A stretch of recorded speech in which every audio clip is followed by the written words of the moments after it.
So today we are going to talk about a very significant and a very real truth of studying abroad, which is feeling homesick.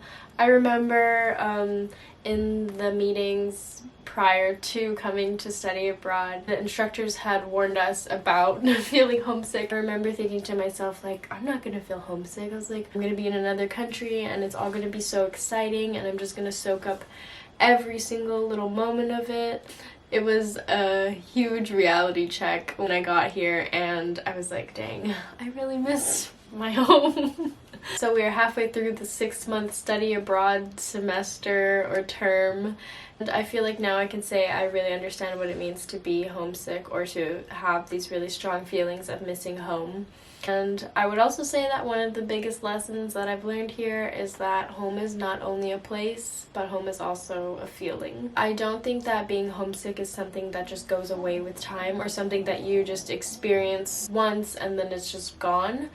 I do think that it's something that for some people you might just learn how to cope with it. For some people it affects you on a different level and in different ways. For me, it was and has been a matter of learning how to cope with it. Some of the things that I do that make me feel at home is journaling.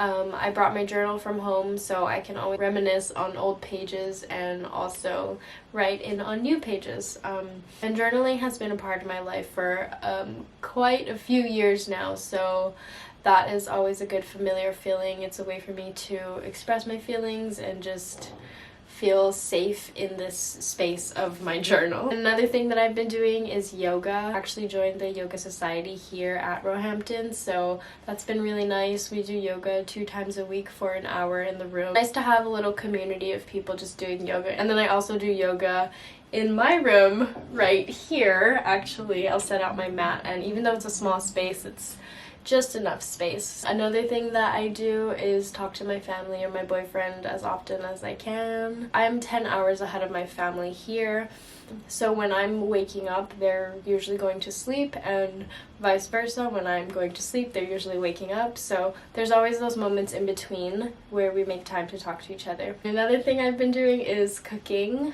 I have loved cooking since I became vegan 4 years ago, so that has brought me a lot of joy here. I initially purchased a meal plan, but then I actually canceled it and decided that I wanted to do my own cooking because I wanted to grocery shop and I just enjoy making my own food.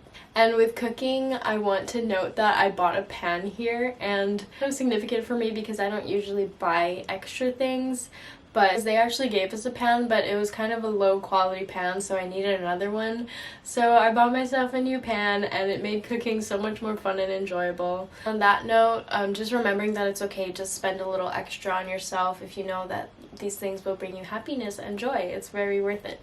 And some other things are thrifting, walking around parks, finding good vegan food and everything. Another thing that really helped me during a period of time was having a morning routine. That way I knew exactly what I needed to do and what I wanted to do and what would add value to my day as soon as I wake up. Because when it was really cold, it was very different for me to wake up in that environment. So I needed something that would bring me comfort and would help me to get out of bed, and yeah. And those are just some of the things that I do that help me to feel at home when I'm 7,000 miles away from my home and in a completely different environment. Yeah, it's just a matter of finding what brings you happiness and what works for you, and knowing that it is a learning journey to find what works for you. Some people might experience homesickness in different ways and on different levels. It might be really hard for some people, and some people might not really miss their home at all. And that's okay too. But missing your home is not a bad thing. It just means that you have people that you love at home and you have things that you know you love from home. Another really important thing that I do when I'm feeling homesick or missing home is talk to my friends about it, talk to my family about it, talk to my friends about it. It's nice to just reminisce and share each other's stories of our homes and our dogs or our friends and everything. And when I talk to my family about it, I'm reminded that I have loving people who will always be there for me. It's kind of a lot of talking, and I know this video was just going to be of me talking, but I feel like being homesick is kind of an important topic that maybe a lot of people might not talk about, so I just wanted to share some of the things that I do that make me feel at home, and hopefully it can inspire you and just remind you that you're not alone if you're feeling this way, and this feeling is not forever. It's going to be the best feeling when you first go home, and you're just going to appreciate everything in such a deeper way. But that's all I have for today. Thank you for watching, thank you for your time, and I will see you in the next video.